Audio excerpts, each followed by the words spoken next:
Well, welcome back to Spotlight ETSU. Our next guest is Cara Harker, who is an associate professor in the Division of Theater and Dance in the Department of Communication, and specifically dance. Yes. Hi. Hi, Thanks for being here. We appreciate you. Thanks so much for having me. So you've been at ETSU since 2007? That's right. Yeah, we actually went through Same orientation time. together. Do you Right, remember like, orientation? that was a long, I feel like a very long time ago. Feels like another life ago, yeah. Indeed. And so you've been here and you have basically sort of like revamped and reconstructed our dance program. We had a small sort of like weird, what was it, a concentration or something before in dance?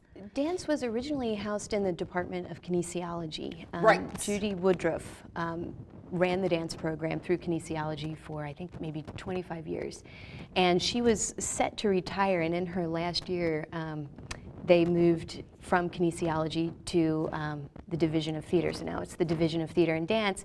And Which I really is kind had of weird for dance to be in a Department of Communication, right? But you're attached to Well, the theater division. So. Yeah, and we communicate non-verbally. Exactly. We communicate That's with what our you bodies. do with the music. So it always seemed very intuitive to me that dance would be part of communication, but I imagine that for the majority of people, in the majority of programs, dance is not in a Department of Communication? It bounces around a little bit. Does it? I think with a lot of programs, it originally started sort of with the phys ed, kinesiology, those kinds of programs, Right. and as awareness we, of movement, really. yeah, and as we increased our awareness of dance as an art form, it really works best. What in the world would with the dance ever theatrical. have been considered if not an art form? I don't know. Do you know I'm what I not, mean? Yeah, I'm not. When I came, of course it's course going to it be is. in the Division of Theater and Dance. That makes sense to me. But yeah, the body and moving kinesiology, anatomy, these are both very important aspects of dance as well. So I can Sure. see the connection, definitely. But I'm really happy to be at home with the Division of Theater. It makes a little more sense for you to be here. Yeah. So your job, so you have revised the curriculum, and so we've done a lot of things, and I know you added an aerial component to our dance program, which means like trapezes and Yes. things like this. So you have students, you're teaching our students on this campus to fly around as they dance That with is silks and trapezes. It's Yeah. fascinating to watch. How do you learn how to do this? And isn't it terribly dangerous? Well, as dangerous as any activity, really, in a way. Okay. Really? Because anything that you get yourself into, Sure.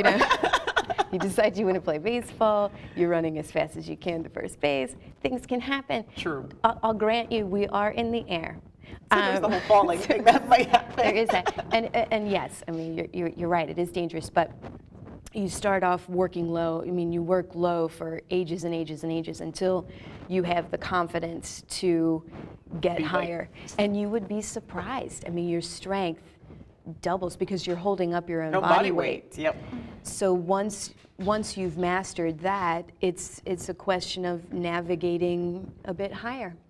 And That's a bit amazing. higher. So Yeah. I mean, I've seen some aerial work that you guys have done, and it's just like fascinating to me that happens. Yeah. So, and the dance concerts are really very beautiful. And so thank you. you choreograph. So not only do you teach Yes. dance technique, but you also, you also will choreograph your own shows, and Yes. that students are participating in, or Yes. dancing in, or performing in. Performing and Performing dancing is the word I in. was looking for. Yeah, yeah. So when you choreograph, what exactly are you doing there?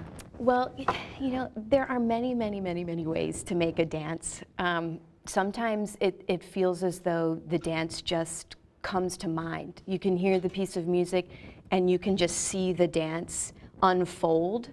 That's when you're feeling really inspired. You're kidding me. This happens? This is the thing that happens to people? Well, and then you get into the studio and then you try to realize what it was that you imagined. Right.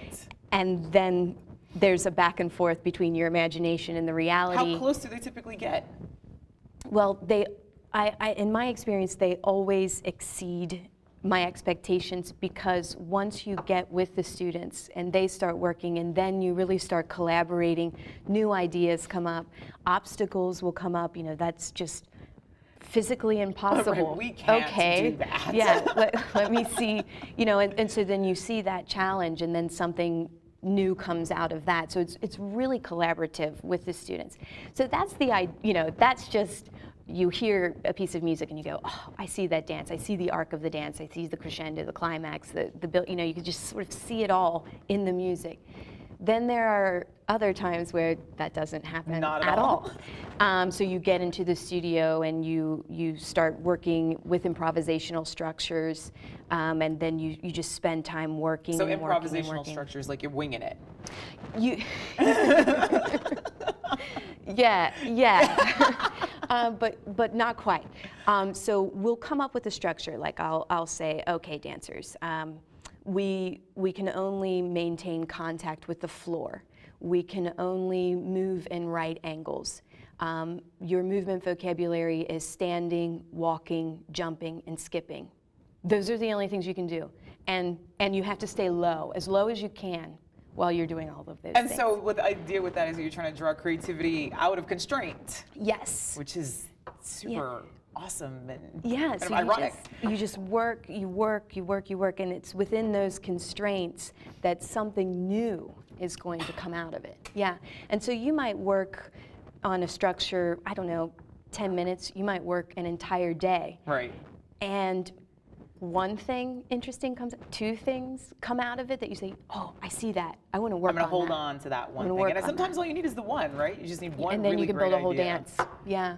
So it really, I can't stress enough how collaborative it is, because you need to have a group of people who are so patient, who want to be there with you, and who want to go on this journey with you and say, yeah, I'm willing to try anything. Just work this and be awkward, I imagine. Like when you haven't figured out what a dance is supposed to look like, it's sort of an awkward enterprise. You're apparently very good at choreographing. Oh, thank you. I've seen like at least one of your dances. I was thinking maybe two that you've choreographed Tallulah Dies. We're going to talk about that here in a second. But you've won awards for your choreography. Have you not? Yeah, it's okay. You can say so. It's fine. Yeah, the show that we brought to the Cincinnati Fringe Festival, Tallulah Dies won the Producers Pick of the Fringe. That dance had another name. Tallulah Dies was the sort of parenthetical title. Yeah, so it has this ridiculously long name that I found funny. So I just kept it, but it's very silly. So the full title is Memoir of a Mythomaniac, the True Story of a Compulsive Liar. Yes! Or Tallulah Dies. Or Tallulah Dies, which is just far fewer syllables. Yeah. Well, I wanted a study of, I just had this character who was a compulsive liar in mind. So I started reading about what it is to be a compulsive liar. And the term that was used in this book was mythomaniac. And I really quite liked that. And I thought, I've got to figure out how I can get that into lovely. Yeah. I saw that one and I enjoyed it because there was there's a story to it. It's not just dancing, right? And so it's integrated with spoken word. Right, which I loved. And I'm not, the dancing is lovely, but I love that there was a story to that. And the characters, I just wanted to hit her in the face, which made me so excited. I was like, I hate you, and I'm sort of supposed to hate you. And that's awesome. And that you managed to capture all of that, which is, far fewer spoken words than would be in a typical theatrical production. Yeah. But you get the sense of the character through all the dancing, whatever else. It's just like amazing. And so you took it to the Cincinnati Film Festival. No, Dance Festival. Cincinnati Fringe Festival. Fringe Festival. I think there was an F in there. Yeah. And so you won something or other. Best of the Fringe. It was the Producers Pick of the Fringe. The Fringe Festival is produced by the No Theater, and yeah, so cool. It's really cool. It was really fun. And so you do that one was also done on campus before you took it to the festival. And you guys do an annual dance concert, do you not? Do. And that one should be coming up here before too long, April? Yes, it's April 10th through the 13th. The 13th, that's a Sunday, it's the matinee show at 2 o'clock. And so I don't know, is it a theme? Is that the right way to talk about this? Yeah, we're actually working with 3 suites of dances. So each suite has a different sort of feel to it. So the first suite, I'm really excited about this one. It's dance crazes, it's popular dance styles. I'm doing a retrospective. Like the twist and things like that? Yeah, so we're starting off with hip hop, and then we're moving into Vogue. And then we're gonna do some personal favorites of mine, Roger Rabbit. Yes, Yeah. Running Man. And we're going to take these popular dance steps, and it's going to go down to, we do the twist, and we'll finish with a swing. Swing. I was waiting for the swing to come in there. Yeah, we're kind of going back. And it was really fun because I was telling my students about the Roger Rabbit and Running Man, and that's in my wheelhouse. They have no idea what these things referred to, because you and I are like, we're the same age, you and I, right? So.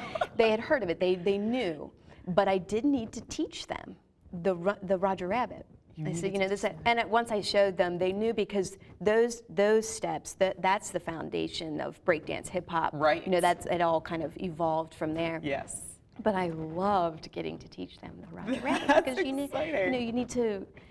need to remember these. You need to know your roots, man. Yeah. Your dancing roots. So that's sweet one. So there's sort of a history of fad dance or. Yeah. Yes. Fad dance, U.S. dance crazes, social dancing in our time.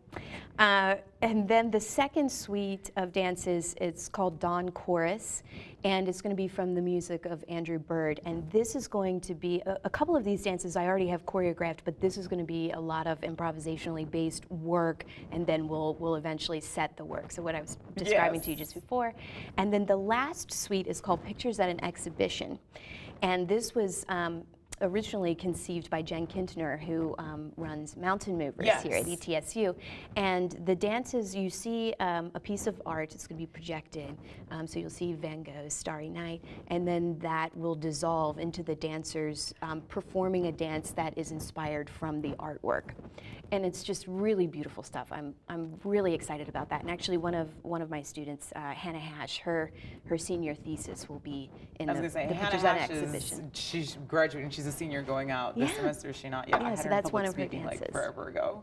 Yeah. So that's exciting. Yeah. I never thought, it's bright to me, the idea that something still would motivate movement.